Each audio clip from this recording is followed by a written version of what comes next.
ಇವತ್ತಿನ ದಿನ ಏನು ನಮ್ಮ ಮುಳಬಾಗಿಲು ತಾಲೂಕಿನಿಂದ ನಮ್ಮ ಗ್ರಾಮೀಣ ಭಾಗದಿಂದ ಕನಸಂದ್ರ ತಾಯ್ಲೂರು ಪಕ್ಕದಲ್ಲಿರ್ತಕ್ಕಂಥದ್ದು ಕನಸಂದ್ರ ಆ ಊರಿನಿಂದ ಇಬ್ಬರು ಕ್ರೀಡಾಪಟುಗಳು ಹುಡುಗ ಬಂದು ಪವನ್ ಕಲ್ಯಾಣ್ ಮತ್ತು ಸಹೋದರಿಯಾದಂಥ ಕಲ್ಪನಾ ಚಾವ್ಲಾ ಅವರು ಏನು ಥ್ರೋಬಾಲ್ ಕ್ರೀಡಾಪಟುದಲ್ಲಿ ಇಂಟರ್ನ್ಯಾಷನಲ್ ಕ್ರೀಡಾಪಟುಗಳಾಗಿ ಇವಾಗ ಸ್ಪರ್ಧಿಸುವಂಥ ಒಂದು ಕೆಲಸ ಅವ್ರಿಗೆ ಬಂದಿದೆ. ಬಹುಶಃ ಈ ಒಂದು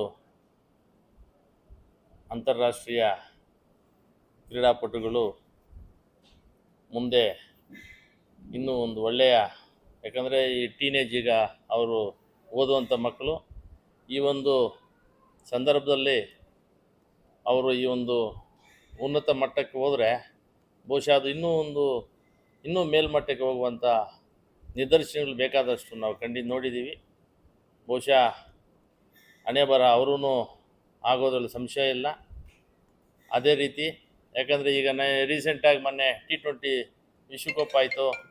ಆ ವಿಶ್ವಕಪ್ನಲ್ಲಿ ಸುಮಾರು ಪಾಪ ಅವ್ರಿಗೆ ಲಾಸ್ಟ್ ಟೈಮ್ ಆತನಿಗೆ ಇದೇ ಬಂದಿರಲಿಲ್ಲ, ಯಾರು ಬ್ಯಾಟ್ಸ್ಮನ್ನು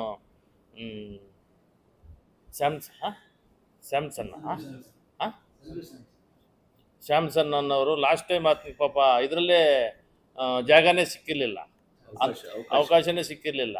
ಅಂಥ ಒಬ್ಬ ಹುಡುಗ ಮೊನ್ನೆ ಅವಕಾಶ ಸಿಕ್ಕಿದ ಮೇಲೆ ಆ ಒಂದು ಪ್ರತಿಭೆ ಅವ್ರು ಯಾವ ರೀತಿ ಇರುತ್ತೆ ಅಂತಂದರೆ, ಬಹುಶಃ ಸಾಕ್ಷಿ ಮೊನ್ನೆ T20 ವಿಶ್ವಕಪ್ಪಲ್ಲಿ ಭಾರತ ಗೆದ್ದಿದ್ದು. ಆ ರೀತಿ ಇನ್ನೂ ಒಳ್ಳೆಯ ಉನ್ನತ ಮಟ್ಟಕ್ಕೆ ಹೋಗಲಿ ಅಂತ ಈ ಸಂದರ್ಭದಲ್ಲಿ ನಾನು ಹೇಳ್ತಾ, ಏನು ಈ ಅವಕಾಶ ಏನು ಈ ಒಂದು ಕಾರ್ಯಕ್ರಮದಲ್ಲಿ ಮುಖ್ಯವಾಗಿ ನಮ್ಮ ಶ್ರೀನಿವಾಸ ರೆಡ್ಡಿಯವರು, ನಮ್ಮ ಪ್ರಭಾಕರ್ ಅವರು, ನಮ್ಮ ಪೆದ್ದೂರು ವರದಣ್ಣ ಅವರು, ನಮ್ಮ ಬಂಡಾರಳ್ಳಿ ಆನಂದ್ ಅವರು ಈ ಒಂದು ಕಾರ್ಯಕ್ರಮಕ್ಕೆ ಬಂದಿದ್ದಾರೆ.